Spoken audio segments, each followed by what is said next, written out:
a new alternate. All right, good afternoon, everyone. It is, Wednesday, March 5th already. It is 3 p.m. and I will call the Housing and Economic Development Committee to order. Sorry, I'm going to catch my breath for a second. I got stuck behind a school bus on the way here. Lucky you. So I took the scenic route. Any changes to the agenda? Okay, seeing none. Any public comment today? Okay. We have minutes approval. If I could have a motion for the February 5th, 2025, moved by Travis, seconded by Mike. We do have all members present here in chambers, so all those in favor? Okay, that passed unanimously. We have appointments, advisory board appointments, ID 13135, to the Strategic Tourism Planning Board, Amanda Bison, Tompkins Cortland Community College representative, term expires December 31st, 2026. And that is all. If somebody could move that. Moved by Veronica, seconded by Mike. All those in favor, if there's no discussion? All those in favor? All right, passed unanimously. Thank you. Chair's report, couple of things. Want to remind everyone that the Economic Summit with the Chamber of Commerce and IAED is tomorrow. I'm not sure if there's space still available or not, but if you have not signed up, it potentially could be worth going. And then also want to congratulate Peggy Coleman on being appointed as the new president and CEO of the Tompkins Chamber of Commerce. Peggy has been with the Chamber and Visit Ithaca, the CVB for quite some time, and it's a nice promotion for her. I know it was a thoughtful and robust search process, and congratulations to Peggy. County administrators reports. I see Norma and Bridget online. Hi, Greg. How are you? Good. How are you? I'm good. Corsa should be joining you all shortly, but I'm happy to kick us off.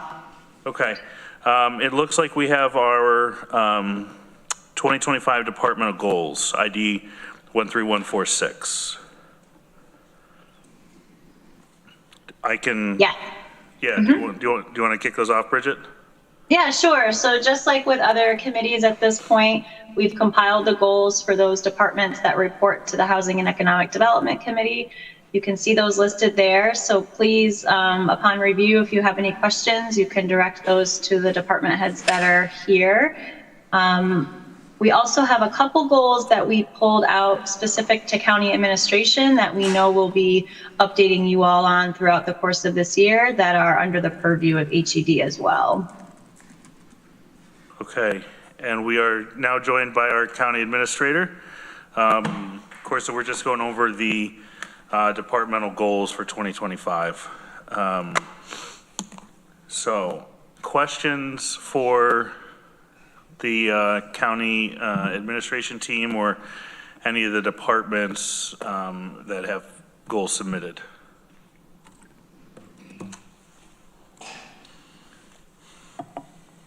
None? Oh, sorry, Veronica. Well, I guess for administration, I'm relieved to see the minimum wage local law on there, which is good. Do you want questions for other departments now or when we get to those departments? No, yeah, now's the time to go through these items. Yeah, I guess, and this is a question for Chris. Goal 5 is develop a pathway-focused county talent and workforce strategy. And can you just say a little more about what that is? If you're ready to be called on so early. I'm ready. I'm here. Thank you. So I think it's twofold.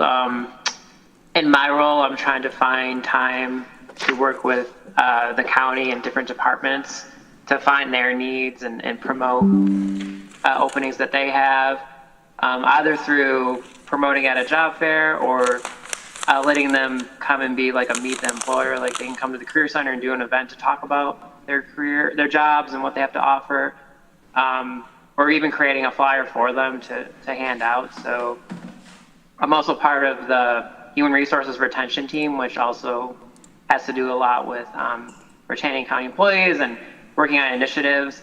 I'm part of that, but I'm not able to make it to every meeting. So our deputy director on the board, Diane, is also part of that group. In the event I don't go, so we're transitioning into having her go to that more than me because due to my time constraints. But we feel it's like very important that we represent the department and the county and do the best we can to help with that. So from the county point, that there's that part, and then focusing on the other part is just focusing on different career pathways that are out there. So right now there's manufacturing and construction trades as a pathway. So there's Tompkins Build that's coming up, the construction trades program with IAED, and then direct to work with manufacturing. So we're strategic partners with them on that. So we're also trying to create different job fairs that are tailored to different career pathways, because you may go to, say, like the Oven Fresh Job Fair, and there may only be certain sectors there. It may be heavily service industry, or it may just be businesses that people really aren't interested in. Like maybe those jobs may not lead to like any sort of pathway. It's just trying to pay bills or something like that. So yesterday we had our first ever civil service job fair, which we invited organizations that have to do with civil service. So we had 10 New York State departments come, and then we had City of Ithaca there, Town of Ithaca, National Guard was there, New York State troopers, and then we had people from Children and Family Services with the state, people with disabilities, Green Conservation Group. So we had a collection of those different groups, and that was in the Borg Warner room yesterday. So obviously, like Tompkins County was there too. So we had Sierra from HR, and then Ashley, who used to be part of HR. And they were also able just to kind of run through what civil service is, how that process really looks. And we also had somebody from Joe Lyman from Civil Service Division in New York State. So they were also able just to talk to people like, this is the process, like, this is how it looks. And I believe Ashley and Sierra had handouts too that kind of laid out like what civil service was and how that looks. So that was pretty successful. We had like at least 100 people, I think. That's not the official number, don't quote me, but it got pretty busy. So we're hoping to do that more quarterly. So that would just be an example of kind of focusing on different workforce sectors and making sure that the right people are there and the jobs that people are going to get into, that it's going to help obviously lift them up, but also like lead them on the right track. So that's just this is kind of something we're still really thinking about too. And I think I'll have more of a clearer answer, like more of like a roadmap of where it's really going, probably in a few months. Like once it gets more warmer out, I think I can give you more of an update of like where it's really going, because it'll probably take me like 30 minutes to keep talking, and I know we have limited time here. Thank you. That's helpful and exciting to hear that the fair yesterday was so successful. Thank you. Any other questions on the departmental goals as it relates to our committee's work here? I just, Veronica, I know you pointed out that the minimum wage study is on there, which we look forward to getting underway as soon as possible, balancing priorities within administration, but making this also part of the priorities in 2025. We appreciate that. It's great to see emergency shelter needs on there, and I know we continue to make progress as it relates to that. Not sure if there's much to report today, but there's progress that's happening. Yes. And yeah, the other thing I'm appreciative of seeing is the department equity indicators on there. It's nice to sort of see how the conversations we've been having are now making their way into practice. So that's good. Anything else on this topic? course, anything? I know you were, No, I just turned the mic just in case any question comes about that. We laid out the timeline for the shelter development. We are engaging with the consultant, and we will feedback to the committee any changes, any action. Our expectation that in April we'll be able to present some kind of design and actual work, and we are still targeting submitting the application this year, so there's a lot of work is ongoing. We had a meeting yesterday just to make sure we are still on track to be able to get the application in. great. Ann? Thanks, Corsa. Was wondering if anybody from administration is going to the economic summit put on by IAED. I know Greg had just mentioned that that's happening tomorrow. I believe it's on my agenda to be there, so yes, we'll be taking part. Okay, so be there as well. maybe we should rearrange our lunch for tomorrow then? Let me cross-check Okay, and then get back to you on that. okay. I think I got a notification, I believe, on my calendar, so I'll cross-check on that and get back to you. Okay, yeah, I don't want to interfere in that if you're going. Yes, yes. Okay. Appreciate that. Corsa, Bridget, Norma, the Planning and Sustainability Department, Chris, all your work on your departmental priorities and goals for this year. So look forward to getting those checked off the list towards the end of the year. Next, we have, I guess, Corsa, is there anything else under your report that you have to share with the committee? No, everything is there. We have a homelessness and housing update. I do see Liddy Barger here. Hi, Liddy, how are you? I'm going to come to you in just 1 second. Our our commissioner of DSS was unavailable. Kit was unavailable today for the meeting, but she did send a brief update that I'll read to everyone, that as of 2/9/2025, we have 116 individuals sheltered in hotels, 101 THA, 89 adults and 12 children, and 15 Code Blue with 11 adults and 4 children. And end of last and beginning of this week, we are averaging 35 people utilizing the Code Blue shelter. Just as an update on numbers and utilization. Is that 35 a day for the Code Blue? Averaging 35 people, yeah. Wow. Liddy, on your front, as it relates to your world and your work, I know when we last spoke, there was some question marks on things at the federal level and things that are happening locally. So, if you have a few minutes, the time is yours. Yeah, I don't really have like a full report. All of those things are still like pending and at some way above my pay grade level in terms of federal funding. Just quickly as a little plug, and I can send this out later, Continuum Care met yesterday, and this is the time for our annual committee sign-up process. So committees really are a pretty great way to get to be part of a small group that's looking at a sort of very focused issue. And committees are open to anybody. You don't have to be a COC member to be part of a committee or a work group. I will send to Greg the sign-up, which includes a description of all our committees. This year, we have a focus on housing stability. There's also sort of a how do we better integrate housing providers and service providers committee that is a great committee, and some other spaces where people who do want to be part of planning at that community level can participate and help drive us towards our goal of being a community in which homelessness is rare, brief, and one time. That's all I got. I'll send out the way to sign up, and they're open to anybody. Appreciate that, Lydia. And I'll make sure that we, if you include Taylor on that, we'll make sure that we circulate to the rest of the legislature if there's anybody that's interested. Questions for Liddy as it relates to Travis? As it relates to what? As it relates to Liddy's work and what Liddy's working on and everything in the continuum of care and all things Liddy. I do. All things Liddy. Liddy, I know when the shelter was first opened, the Code Blue site, that at some point advocates, outreach workers, you all had access to the site. I was wondering if that's still the case.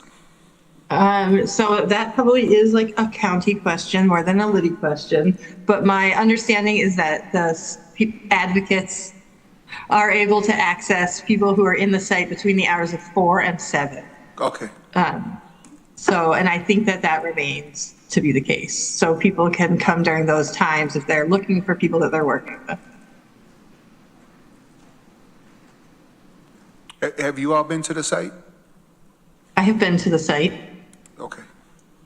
But we don't regularly go there. You know, people, there would be, that would be a great site for somebody to be doing, say, like coordinated entry assessments. But at this time, because it's just me right now as a staff, we haven't been embedded in the site doing any of those. But that's the kind of thing that the COC would be doing at that site. Got you. Thank you. Liddy, you said some type of assessment. What kind of assessment? Coordinated entry, which is like sort of a core function of the continuum of care. And that is essentially triage and acts as a master waiting list for our permanent supportive housing projects. So right now, that's not being done.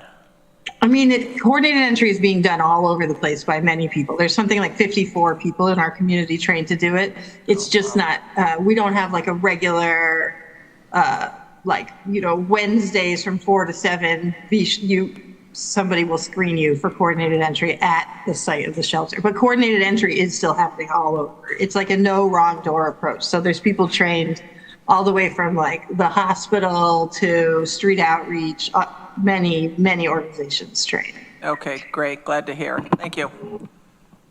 Deb Dawson. Yeah, hi Liddy, nice to see you. I guess this is just more of a general comment. When we were touring the bank building, when they were getting it ready to be the cold blue shelter, Kit mentioned to us that we needed a code blue shelter because a lot of people wanted the option of code blue, but they didn't want to commit to a longer term housing arrangement. So I kind of wonder if the code blue shelter is actually the best place to be soliciting for coordinated entry. It's just a thought. Most people who enter code blue, there's very few people in our system who are experiencing homelessness who aren't seeking a long-term housing opportunity. That would be my answer to that. I don't, there's many reasons that code blue works for people experiencing homelessness, but it's not a waste of anybody's time to screen folks for coordinated entry who are in code blue, is the way I would answer that. Okay. And Lydia, I think you're in fact, sorry, go ahead. No, go ahead, please. I mean, so the way coordinated entry works, and this is sort of a way big oversimplification, so don't like write an article in the Ithaca Times without calling me first based on what I say here. But so the coordinated entry is designed to identify people who have the highest level of vulnerability, and it creates like an equitable method for those folks to reach permanent supportive housing destinations that they may not have had access to anyway.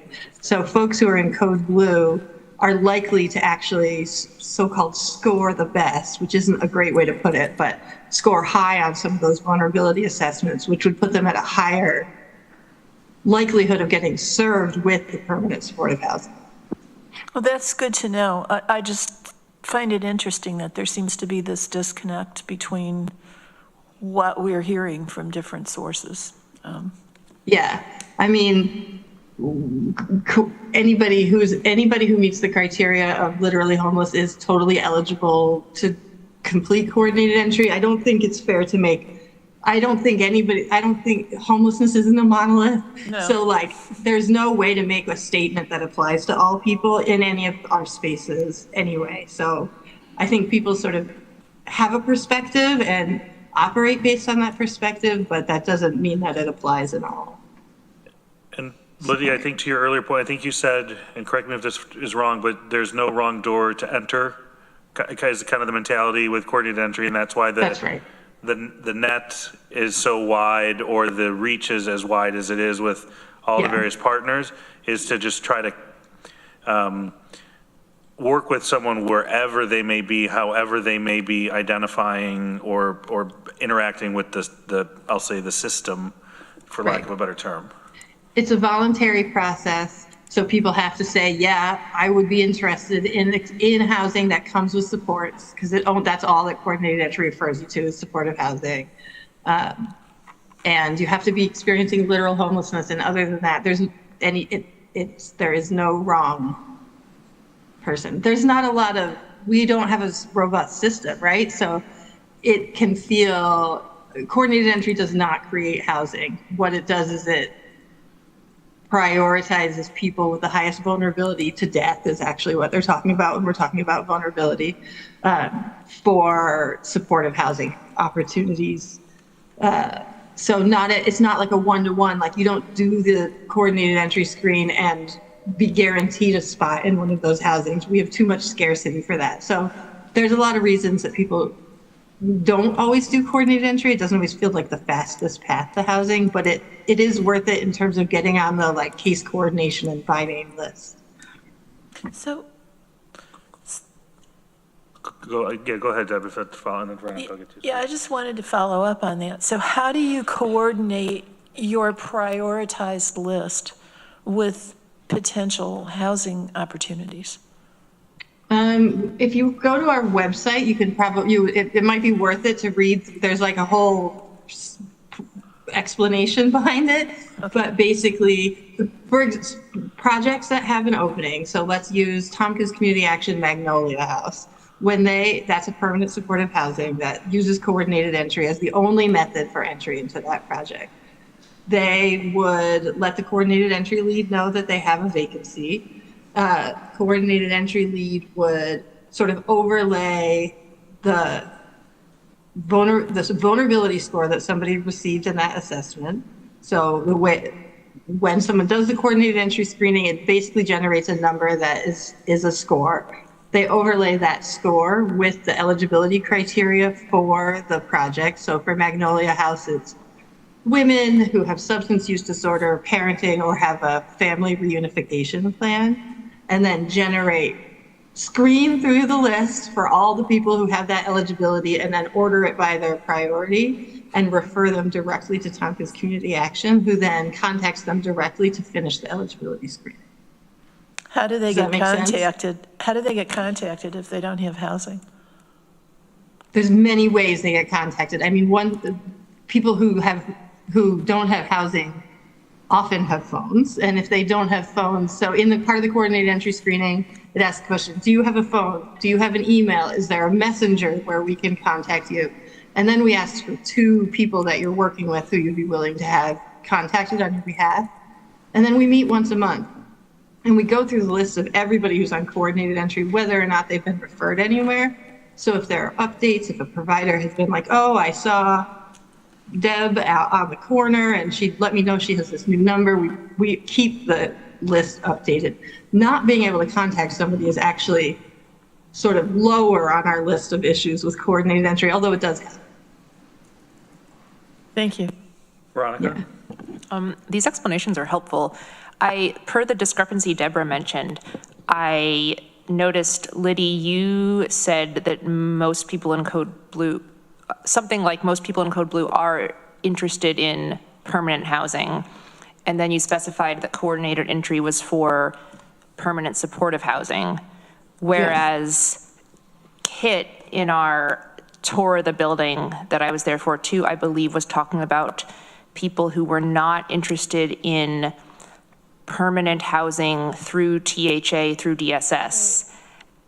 And is some of that discrepancy on perspectives because those types of housing options are overlapping but not identical? I think so. I mean, I would be hesitant to have this conversation without Kit here, right? Because I don't you can't specifically tell us what remember what was said. And but sure, yes, they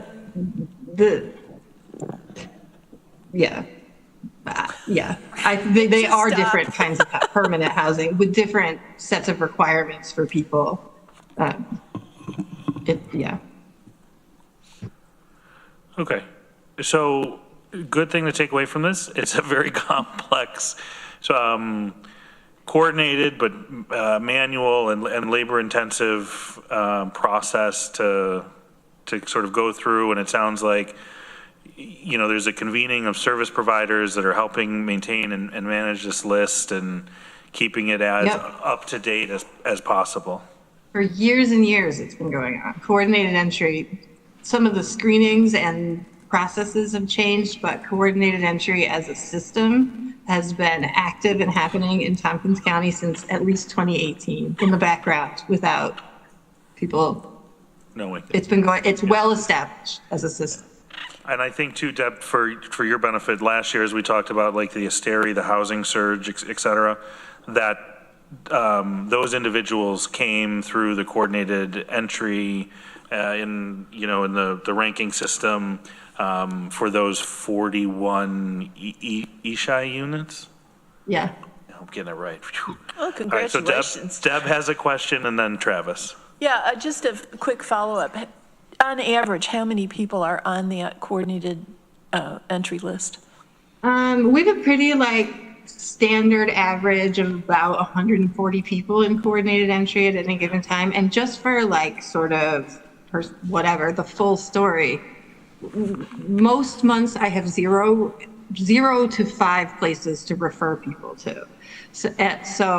But the list tends to be about 140. And don't write an article in the newspaper without calling me. But often I think that people, there's youth, there's probably about 40 youth, which have a different homeless criteria, but that's included on that number that I just quoted you. And they're not showing up as much in the Code Blue or the THA sites at all, youth. They're probably more likely to couch surf. They're more likely to couch surf, and because they're youth, they meet the homeless definition, even if they're in a couch surfing situation. Right. If an adult over the age of 25 is couch surfing, they technically don't meet the criteria of experiencing homelessness. Thank you. Travis Brooks. I don't have a question. I just want to say that in our lead meetings, I've been able to see how the continuum of care effort works.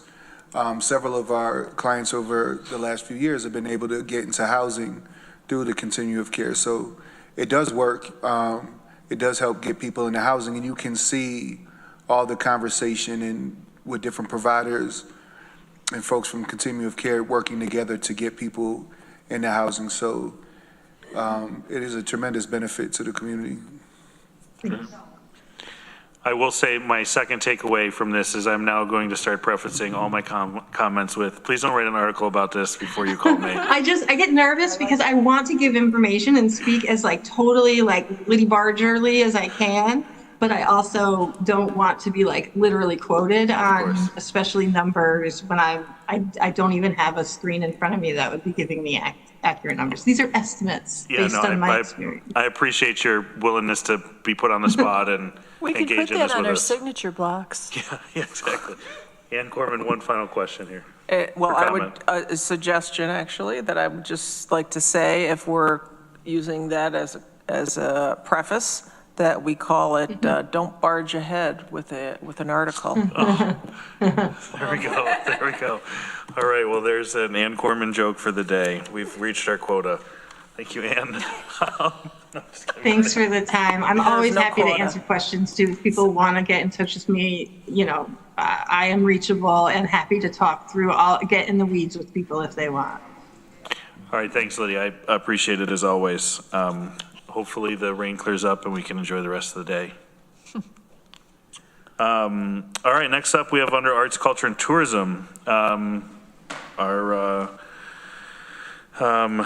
illustrious tourism program director. What's the title, right? Yeah, look at that. I'm gonna roll. With a short-term rental trends conversation and then also a resolution. Is there a particular order you want to take these in, Nick? Your call. Let's get the resolution out of the way if there's no objection. There's a resolution award of 2025 Arts Culture Organizational Development Grant, ACOD, ID 13151. If I could have a moved by Ann. If I could have a second, Deb Dawson, seconds. Turn it over to Nick. Thanks. So before you have a resolution for the 2025 ACOD Arts Culture Organization Development Grants awards. We had a very competitive round this year. We had 20 organizations apply, requesting over $540,000 from the program. We had budgeted $330,000, so which was an increase from the previous year by roughly $31,000. Each application is scored in 4 criteria: tourism impact, artistic and cultural impact, economic impact, and administrative capability.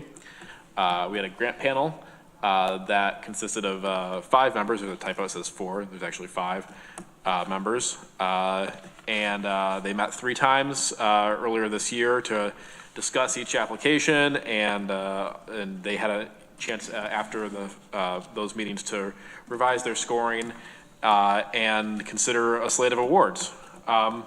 We came up with a slate that awards grants to all but 5 of those organizations that applied.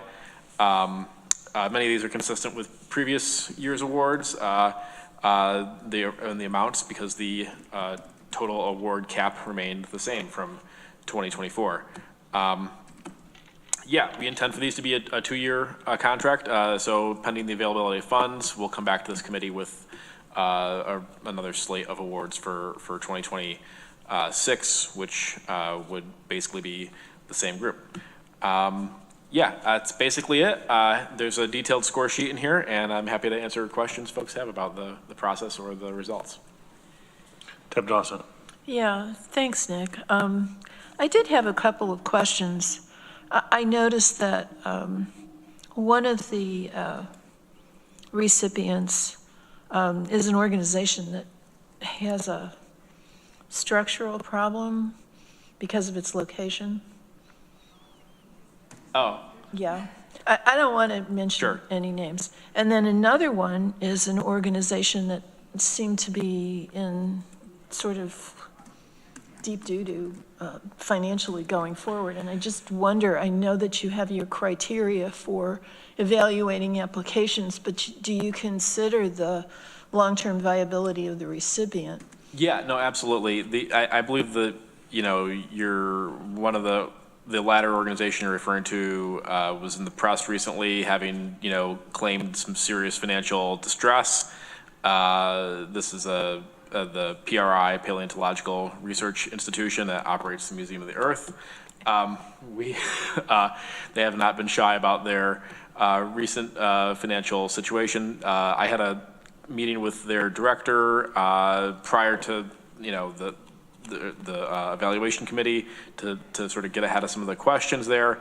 Even though they certainly have some headwinds financially, we believe they have a long-term viability. The condition we're going to put in their contract is that the payments would be issued monthly, so that if operations were to end, we would not have several months of revenue out to them. So, yeah. That's helpful. Thank you.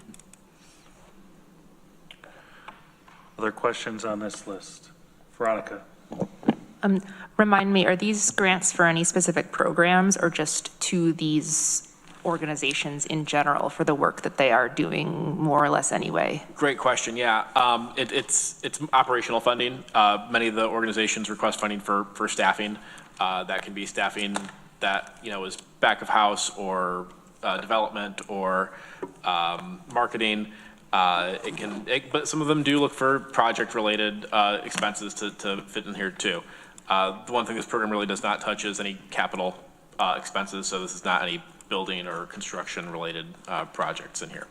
So Each applicant will break down sort of what they define as their general operating need and how they'd apply it. Some may say 5,000 for this, 10,000 for that. Some may say 30% of the award or 10, so it, but general operating. Mm-hmm. Deb, did you have another question? I'm sorry? Sorry, I didn't know if I saw your hand. No, I see no, yours? I was probably just scratching my head.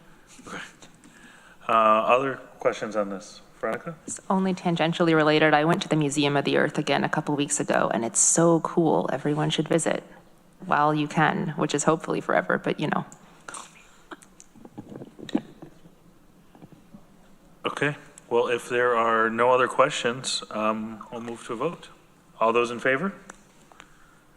Okay, that passes the committee unanimously. Thanks, Nick. I know that this is a lot of work for you and Megan and other members to go through and review these. These are pretty extensive applications, and you know, this committee is what, about 8 hours of at least meeting to review the applications, and then on top of that, time leading up to that, time to review that. So this is a significant lift for those that participate in this process. So appreciate everybody's efforts there as well. All right, Nick, we've got short-term rental trends for 2023 to 2024. This is ID 13150. Turn it over to you. Thanks. Yeah, this is just a follow-up to last month. There was a request for some more information about short-term rentals. So I went into Key Data, which provides insight on the two largest platforms for short-term rentals in our county, Airbnb and Vrbo, and pulled data for the past 2 years. So this is, you know, with those limitations in mind, this is some, you know, trends we're seeing in the county. You know, we have, you know, between roughly 1,000 and 1,600 active short-term rentals at any given month, with a noticeable decline in that supply starting around April 2024. You'll see that in some of the charts that were attached.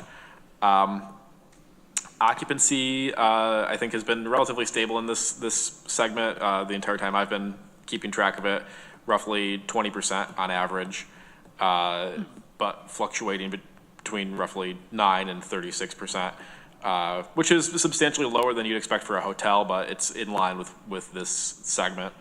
And then the average daily rates for this for the short-term rentals fluctuating between $148 and $267 over the past 2 years.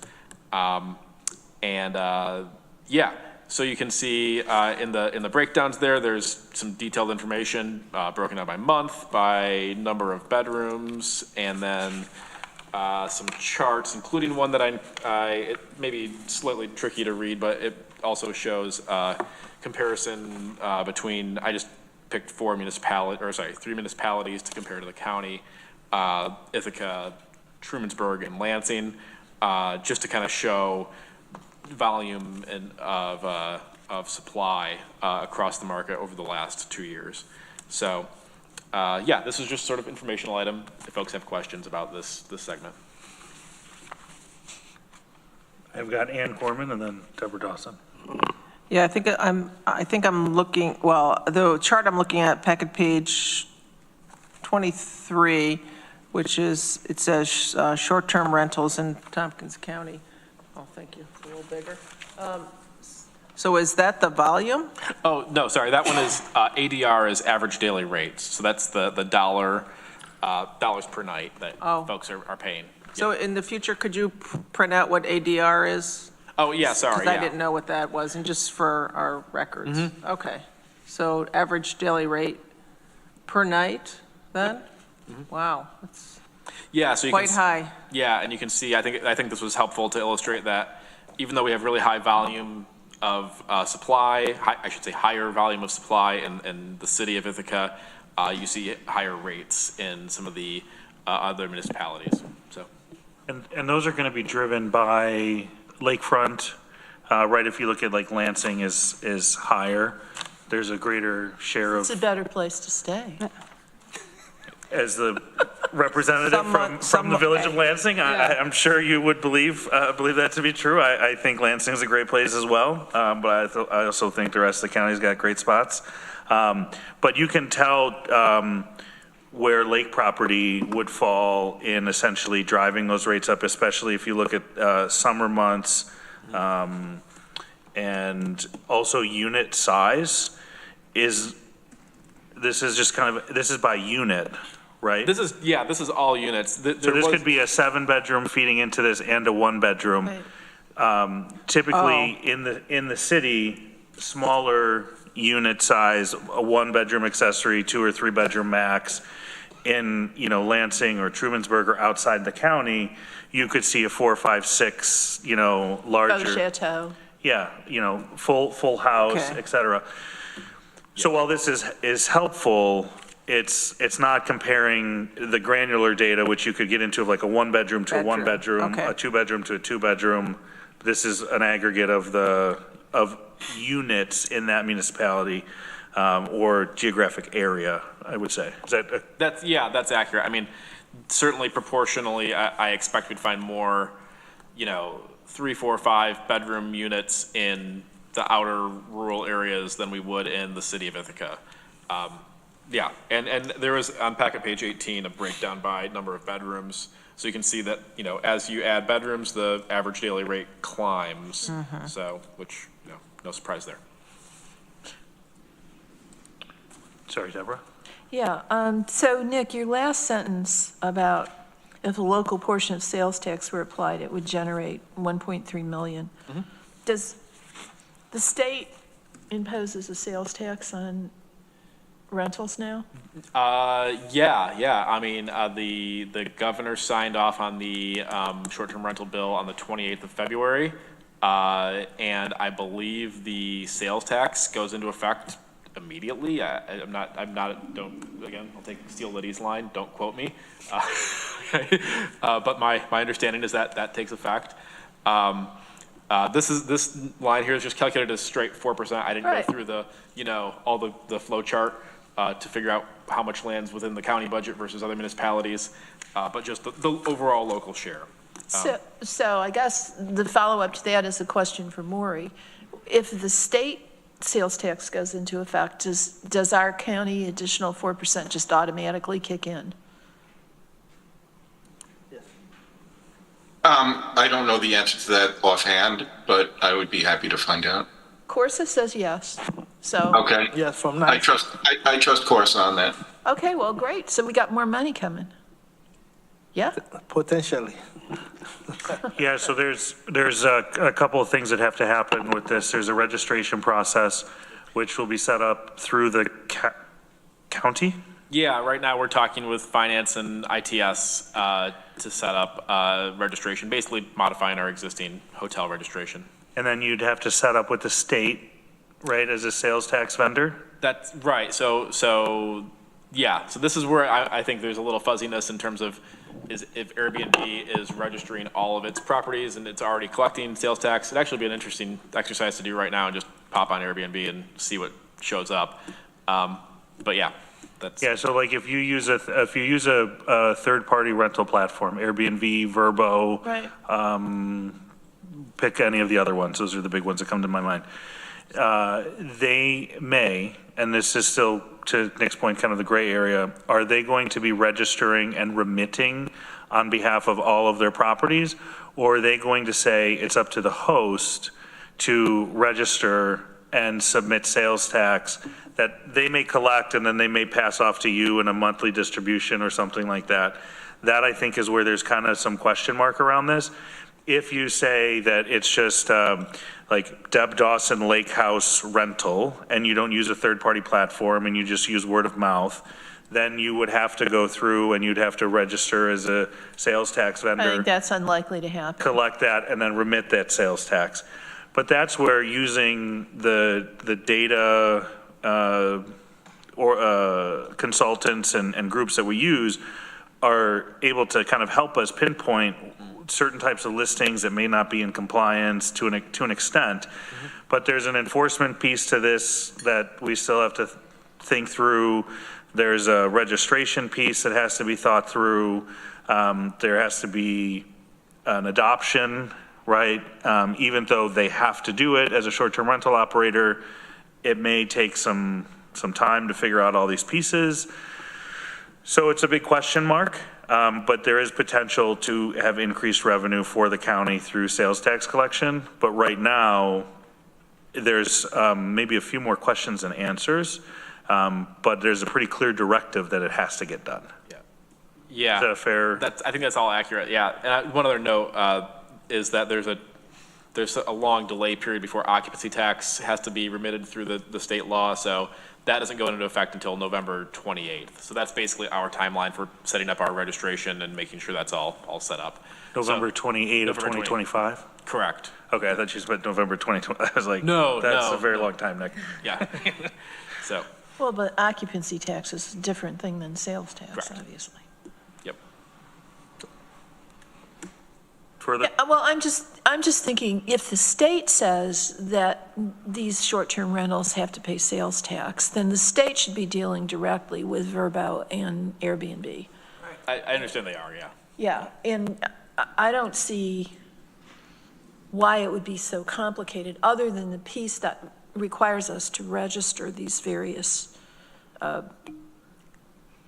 available rentals. It just seems to me that the sales tax is going to operate like other sales tax, which is that the vendor sends the sales tax to the state and the state sends it to us. Why is this going to be treated differently? So there's a question on who is the vendor, right? Is it the platform or is it the Host. The host. Okay. If you look at a hotel, right, if you book through Expedia, Expedia doesn't submit the sales tax on behalf of the downtown Marriott. The Marriott submits it as the provider of that service.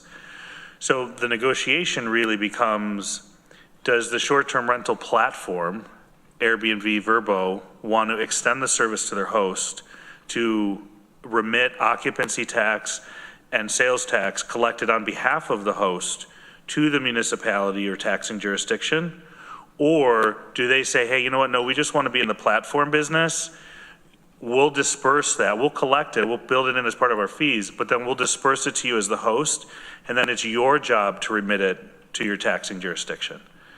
And so I think right now, New York State is trying to negotiate and work with them. Okay. Previously, we had a voluntary collection agreement. Right. We still do. We still do, yeah. We still do. With Airbnb. But that's for hotel tax. Occupancy stuff, yeah. tax, where the platform collects on behalf of the host and remits, rather than the individual hosts remitting as individuals. So that's why it's a little complicated, because, the gas station that sells the taxable candy bar is the service provider. They don't have some other intermediary platform that's collecting that sales tax to sell that candy bar to then remit on their behalf. I'll just chime in. I just peeked at Airbnb. It does not appear that they're charging sales tax on rentals in New York currently. So I think there's still this, who's going to be Who's gonna to do it? enforce it is still being sorted out, at least at that stage right now. So The good news is there's legislation and there's the governing authority to do that. It's just a matter of the implementation and the timeline. So it will come at what speed and with what accuracy is yet to be seen. yeah, I think that's fair. Any other, Veronica? Small question. On packet page 18, there's a table where one of the column headings says RevPAR. Oh, What yeah. does that mean? Sorry, revenue per available room. That's which page are we on? Yeah, so it's basically the product of the average daily rate and the occupancy. So if you take, for that first line, 21.8% of 133, you'll get 29. And probably some change that was just rounded off, so.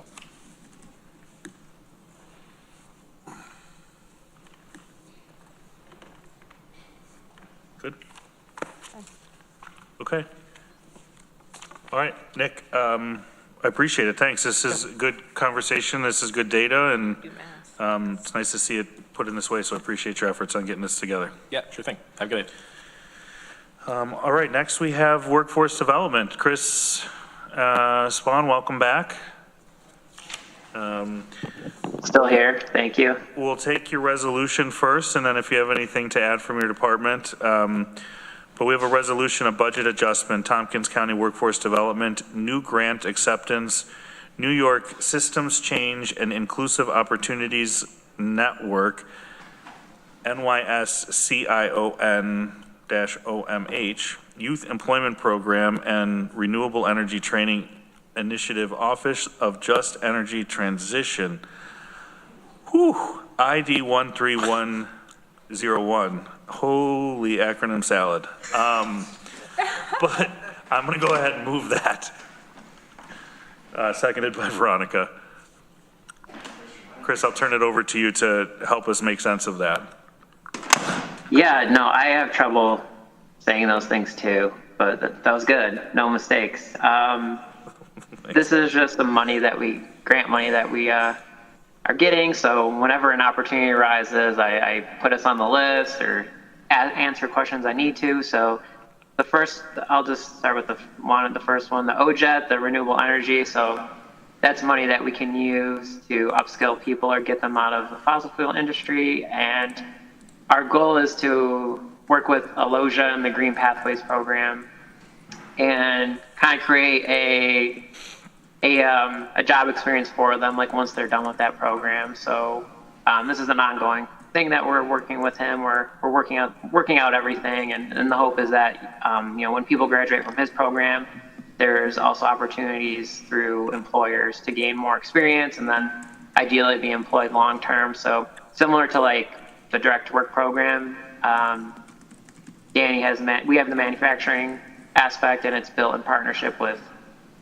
businesses. So we're hoping to do something similar-ish to that and get people trained at the very least. The systems change. That has to do with our Disability Resource Coordinator program. So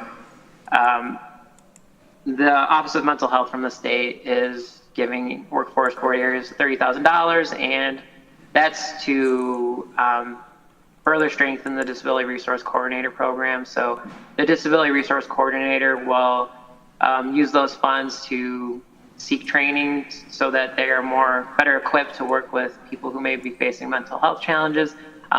They will work on creating workshops for community partners or businesses as it relates to mental health. And then there's kind of just like brainstorming around different things that we can do with that money. Like, this is a brand new thing. So I think as the year moves on, the Office of Mental Health and other workforce areas will give guidance on stuff that we could use with the money, but that's the goal. So the last part is the youth employment program. So we have our summer youth employment program that runs over the summer. So it gives youth ages 14 to 20 first job opportunity that they otherwise couldn't obtain. So it's just to give them that work experience. The GIVE initiative is giving areas money to run a similar program, but it's outside the summertime. So this is outside the summer months. And this is, since it's from the GIVE initiative, the money can only be used for youth at risk of gun violence. So that would be City of Ithaca, Town of Ithaca. So we're following the same guidance that Dan Cornell at Probation follows. And so far we have around 17 youth who are at different work sites at the moment. And that's just a rundown of what those things are. I won't say the acronyms really fast or anything 5 times in a row. Thanks, Chris. Question I have is, and I apologize, I feel like I should know this, but of these grants, is there new money this year, or are these repeat grants that we see? It'd be helpful to know like what we got over and above previous years. Yeah, definitely. So the YAP, the Youth Employment Program for Gun Violence, that's brand new to us. So that's completely brand new program right now. And then so is the Office of Mental Health money. So the Disability Resource New York Sign program has existed the past couple of years. And that's meant to empower those with disabilities to get back in the workforce and give them the supports they need, and then also empower businesses. The Office of Mental Health saw how successful that program was, and they happen to have some money to fork over to this program and make good use of the money, because they work very closely with us anyways, and now they are giving boards money. Because like we get $100K for New York Scion, but wage and fringe, that becomes that takes up a ton of the $100K, and then before you know it, you don't really have any money to work with. So this was also meant to give areas more money to kind of work with, to do like workshops that I mentioned, or give the DRCs the proper training that they need. And then the OJET, the green energy, that's also a completely brand new thing. So all three are brand new.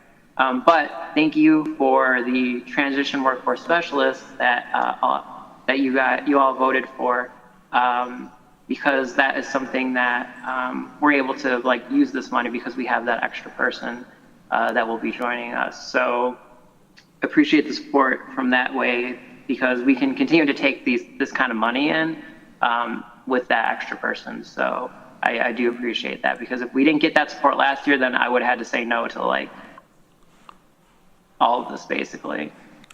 Yeah, I think this is almost $500,000 of new workforce development, money that's coming into our community. I mean, hats off and kudos to you and your team for doing this. And, I think this is a good example when it comes time to budget season of highlighting a return on investment for, staff position, and the ability to grow these types of programs and get this type of funding. So, that's kind of why I asked that question, because this is a big deal. So congratulations. And I know Deborah has a question, and I'll see if other colleagues have one. Yeah, hi, Chris.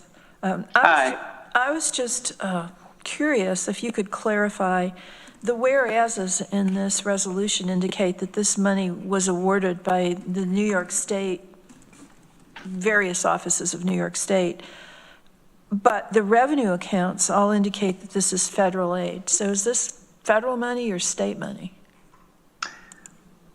So it's state money, but some of it may have started at the federal level. Well, and then it comes down to New York State Department of Labor. The reason it's important is if it's federal money, we can't necessarily be sure we're going to get it. So, yeah, like we have this money now, so we're good with it right now. But so I don't care where it came from then. That is a fair question. I mean, I guess Norma or Bridget. Yeah. So we've had this discussion with the state. So if we receive the notice of award and all those things, in which we have with all these things, they said that we're good for that money right now. It's since it came to the state and then it came down to us. So that's the stance that the Department of Labor said to us, is that operate as if, this is your money right now. For future stuff, I don't know. Like, I mean, there's still stuff going on, and for future years of funding that funds a lot of our budget is the money we get from the federal government. So like that, I mean, we can't, I don't know if that's a guarantee and everything, but with this, we're good. Thank you. Thanks, Chris. All right, we need to take a vote on this. So if there's no other questions or comments, all those in favor? Okay, that passes the committee unanimously. Again, congratulations, Chris, and thanks for all your hard work and efforts. Anything as it relates to you or your department that you want to hit on that we haven't discussed already? No, not at the moment. I'll let you leave early. I'll come give an update next month. We're just transitioning into the new year and everything, and I've been talking with Bridget and the board and figuring out where we're going to go, so I can share more of that next time. But if you're wondering, that's Josh Allen behind me. I have a cutout of Josh Allen, if anyone at home was wondering. Go Bills, but thank you. Nice. All right. I know your Bills blood runs deep, so. Next year. No, yeah, there's always next year. How many years have we been saying that? Okay. All your life. Yeah. I have no comment to the legislator. Thank you. All right, thanks, Chris. Any committee members have anything to report today? Okay, well, seeing none, it is 4:01 p.m. I'm going to call us adjourned in under an hour. Team, well done. Hopefully everybody enjoys the rest of their day, and thanks for being here. Have a great day, everybody.